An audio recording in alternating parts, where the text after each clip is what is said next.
কাল আমার বান্ধবী এসেছিলো অনেক দিন পর আমাদের বাড়িতে।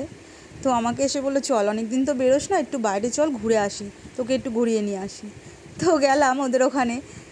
তো ওখানে বললো, আমি মিষ্টি খেতে ভীষণ ভালোবাসি, তো আমার বান্ধবী মিষ্টি খাওয়ানোর জন্যই আমাকে নিয়ে গেল ওদের ওখানে।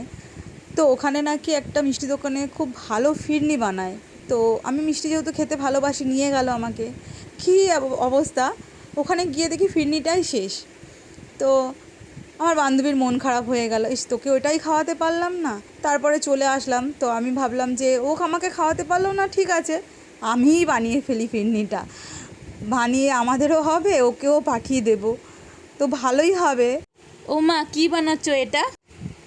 আরে বলিস না, কাল তোর মাসিমণি আমাকে মিষ্টি খাওয়াতে নিয়ে গিয়ে মিষ্টি আর ছিল না আমার ভাগ্যে। মাসিমণির মন খারাপ, তাই কি করবো, আমিই বানাই, মাসিমণিকে একটু পাঠিয়েও দেবো।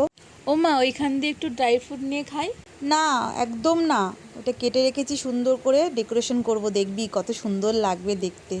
মাসিমণিকে পাঠাবে, ঠিক আছে, টেস্ট কিন্তু আগে আমি করব। আচ্ছা বাবা, ঠিক আছে ঠিক আছে।